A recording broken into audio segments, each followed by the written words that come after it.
사랑하는 여러분, 오늘은 10장에서 15장을 통독합니다. 10장에서 12장은 솔로몬의 아들 르호보암에 대해서 말하고 13장은 르호보암의 아들 아비야에 대해서 말하고 14장에서 15장은 아비야의 아들 아사에 대해서 말합니다. 하나님을 경외하지 않았던 르호보암과 하나님을 경외했던 아비야와 아사를 대조하며 하나님을 경외하는 제 삶이 얼마나 복된 삶인지를 묵상해 보시기 바랍니다. 10장 르호보암에 대한 반란. 모든 이스라엘 사람들이 르호보암을 왕으로 삼기 위해 세겜으로 가자 르호보암도 그리로 갔다. 이때 솔로몬 왕을 피해 이집트로 망명했던 느바세 아들 여로보암이 이 소식을 듣고 이집트에서 돌아왔다. 그래서 사람들은 여로보암을 불러 그를 앞세우고 르호보암에게 가서 이렇게 말하였다. 당신의 아버지는 우리를 혹사시키고 우리에게 무거운 짐을 지워주었습니다.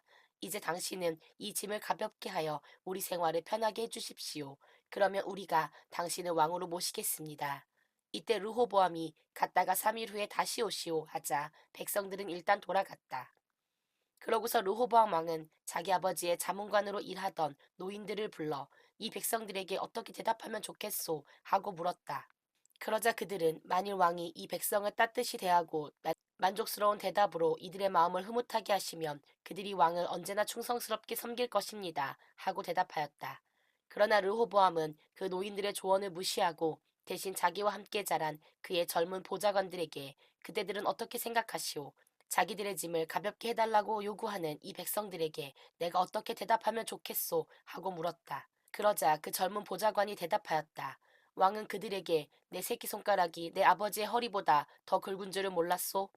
내 아버지가 당신들에게 무거운 짐을 지웠다고 생각한다면 나는 그 짐을 더 무겁게 할 것이오. 내 아버지는 채찍으로 당신들을 다스렸지만 나는 전갈로 당신들을 다스리겠소 하고 대답하십시오. 3일 후에 여로보암과 백성들이 르호보암을 찾아왔을 때 왕은 노인들의 조언을 무시하고 그들에게 포악한 말로 젊은 보좌관들이 일러준 그대로 대답하였다. 왕이 이처럼 백성들의 말을 듣지 않은 것은 여호와께서 실로 사람 아히야를 통해 느바세 아들 여로보암에게 말씀하신 것을 이루시려고 이 일에 직접 개입하셨기 때문이었다. 이스라엘 사람들은 왕이 자기들의 말을 듣지 않는 것을 보고 이렇게 외쳤다. 다윗과 그 집안을 타도하자 이새의 아들에게서 무엇을 얻겠느냐.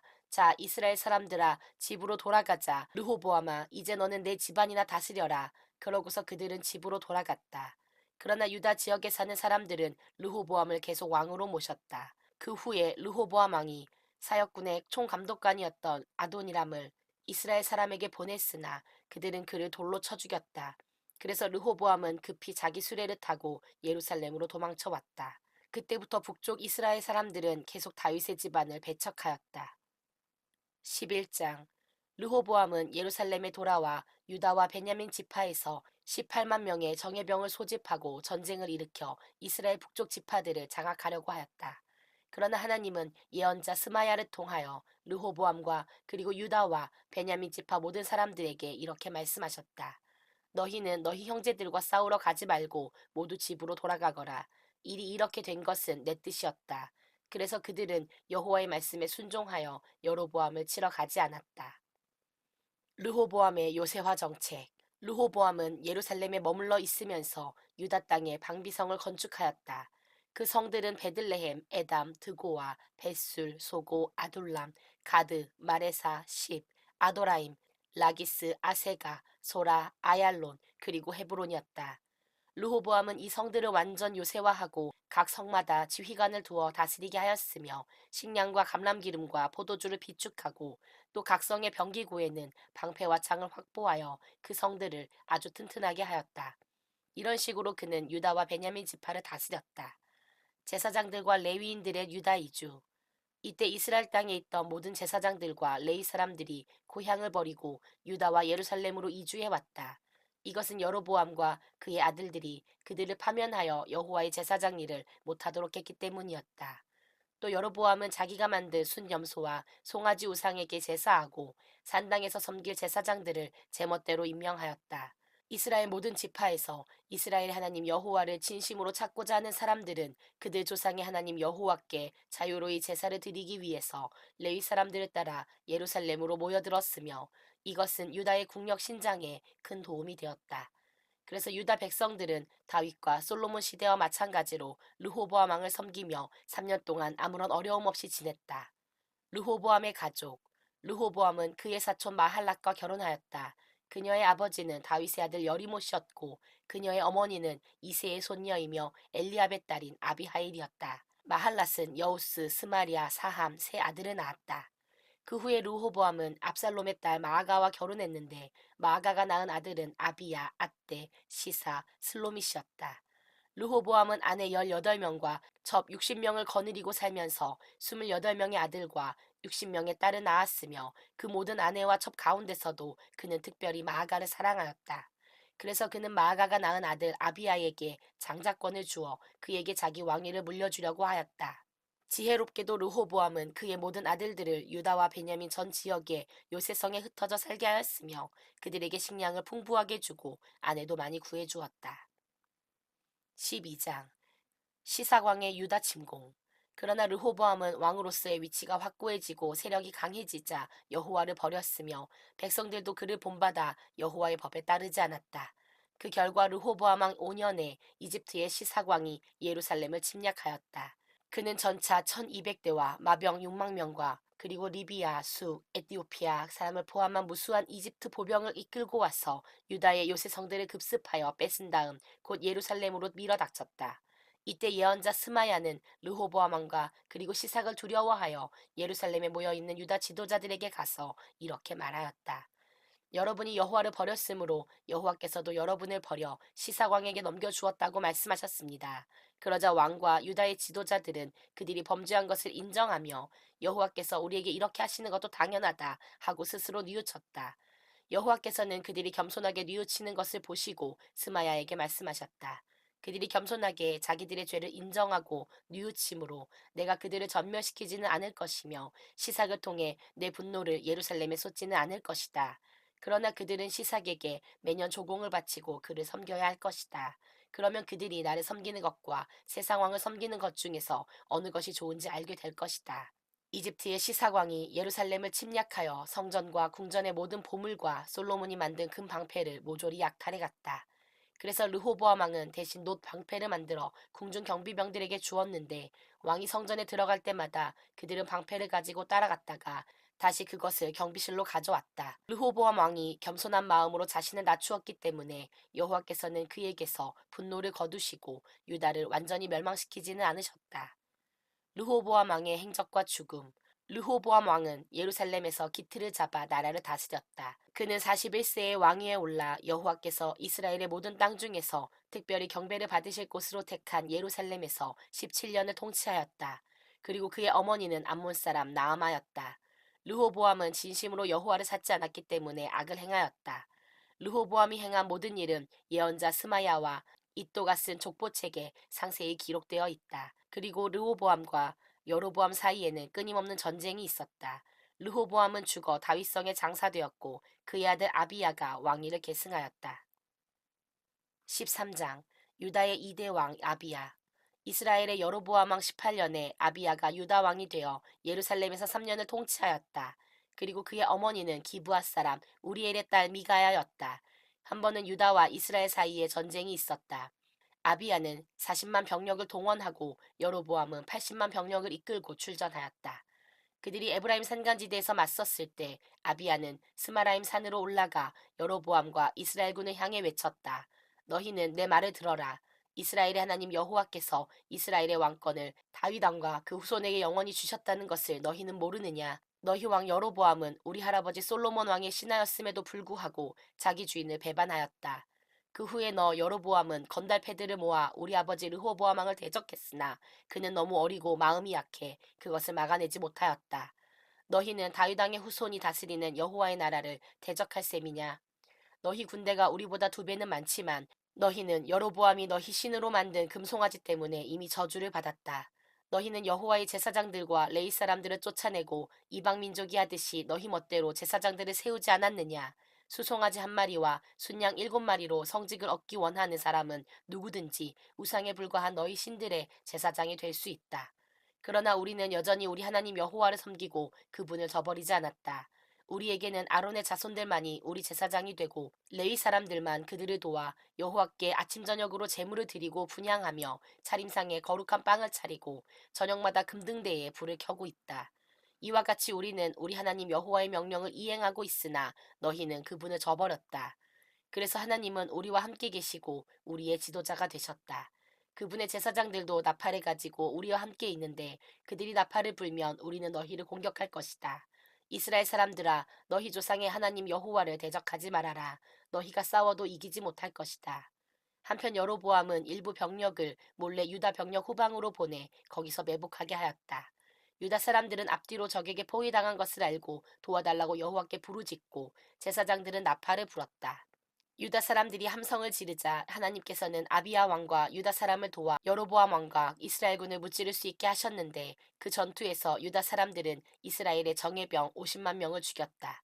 이와 같이 그들 조상의 하나님 여호와를 의지했던 유다 사람들은 이스라엘을 쳐부수고 도주하는 여로보암의 군대를 추격하여 그들의 성인 베델, 여사나, 에브론 그리고 이 성들의 주변 일대를 모두 점령하였다. 이스라엘의 여로보암 왕은 아비야가 살아있는 동안 다시 힘을 회복하지 못하고 있다가 여호와께서 치시자 죽고 말았다. 반면에 유다의 아비야 왕은 아주 막강해졌다. 그는 14명의 아내를 거느리고 22명의 아들과 16명의 딸을 낳았다. 아비야가 행한 모든 일과 그가 한 말은 예언자 이도가 쓴 유다의 역사책에 기록되어 있다. 14장 유다의 3대 왕 아사. 아비야 왕은 죽어 다윗성에 장사되었고 그의 아들 아사가 왕위를 계승하였다. 그 후로 10년 동안은 그 땅이 평안을 누렸다. 이것은 아사가 옳고 선한 일을 하여 그의 하나님 여호와를 잘 섬겼기 때문이었다. 아사는 이방의 산당과 제단을 헐고 돌기둥의 우상을 파괴하며 아세라 여신상을 찍어버렸다. 그는 또 유다 사람들에게 명령하여 그들 조상의 하나님 여호와를 찾고 그분의 법과 명령에 순종하게 하였다. 그리고 그는 유다의 모든 성에서 산당의 태양상과 향단을 없애버렸다. 그래서 유다가 그의 통치하에서 평안을 누리게 되었다. 그리고 그 땅에는 여러 해 동안 전쟁이 없었으므로 아사는 이 기간에 유다의 성들을 요새화할 수 있었다. 아사는 유다 백성들에게 이렇게 말하였다. 우리가 성벽과 망대와 문과 빗장을 만들어 이 성들을 요새화하자. 우리가 우리 하나님 여호와를 찾았기 때문에 아직도 우리가 이 땅을 소유하고 있다. 우리가 그를 찾았으므로 그가 우리에게 사방으로 평안을 주셨다. 그래서 그들은 요새성 건축을 성공적으로 끝마쳤다. 아사왕의 군대는 큰 방패와 창으로 무장한 30만의 유다 병력과 작은 방패와 활로 무장한 28만의 베냐민 병력으로 구성되어 있었으며 이들은 모두 용감하고 잘 훈련된 군인들이었다. 에티오피아 사람 세라가 100만 명의 병력과 300대의 전차를 이끌고 유다를 침략하여 마레사까지 쳐들어왔다. 그러자 아사는 그들과 맞서 싸우기 위해 나가서 마레사 근처에 스바다 골짜기에 포진하고 그의 하나님 여호와께 이렇게 부르짖었다. 여호와여, 우리를 도울 자는 여호와밖에 없습니다. 우리가 지금 막강한 대군을 맞아 무력한 가운데 있습니다.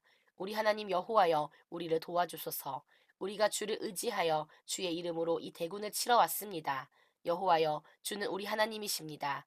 아무쪼록 사람이 주를 이기지 못하게 하소서. 여호와께서 아사와 유다 사람 앞에서 에티오피아 군을 치시자 그들은 도주하기 시작하였다. 그래서 유다군이 그날까지 그들을 추격하며 치자 에티오피아군은 전멸하여 살아남은 자가 없었다. 이렇게 하여 유다군은 여호와의 도움으로 그 전쟁에서 승리하고 수많은 물건을 노획하였다. 그리고 여호와께서 그날 일대의 모든 성들을 두렵게 하였으므로 유다군은 그 성들을 쳐서 수많은 물건을 약탈하였으며 또 그 지방의 목장도 습격하여 많은 양과 낙타를 끌고 예루살렘으로 돌아왔다.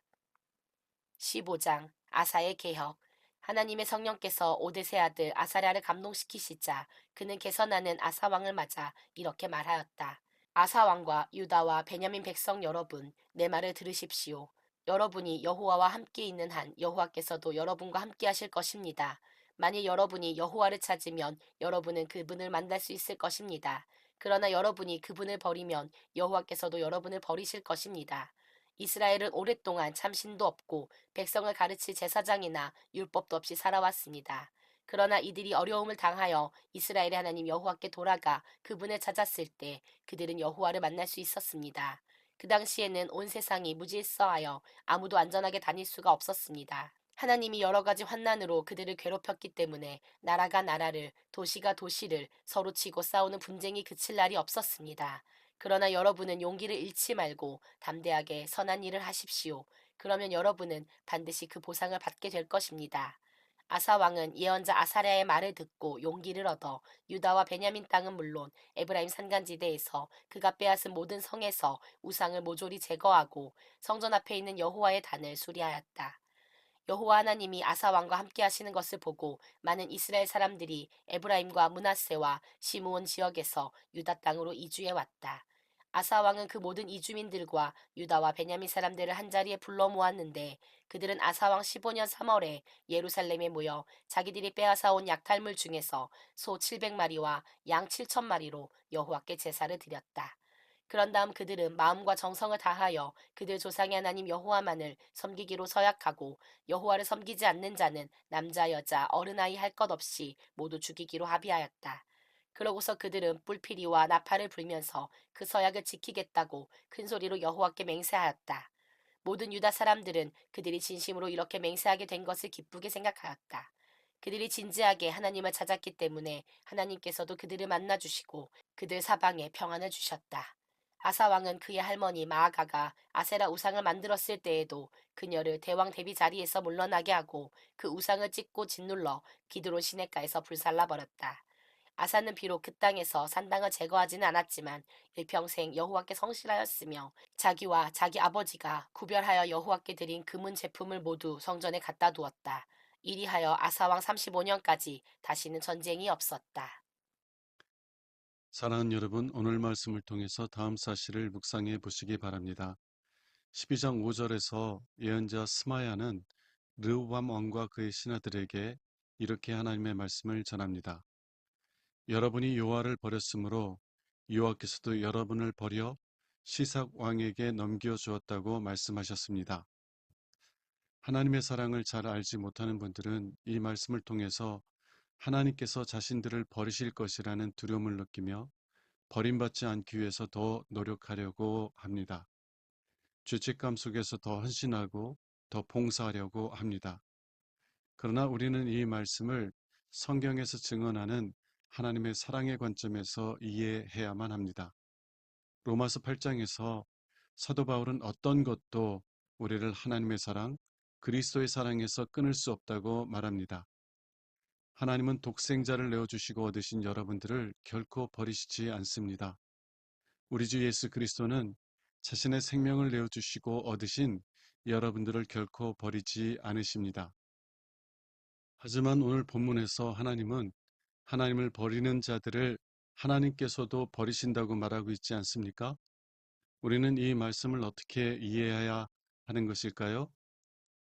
하나님은 단순히 이스라엘 백성들을 버리시겠다고 말씀하시는 것이 아니라 자신을 버린 이스라엘 백성을 애굽 왕 시삭에게 넘겨주겠다고 말씀하십니다.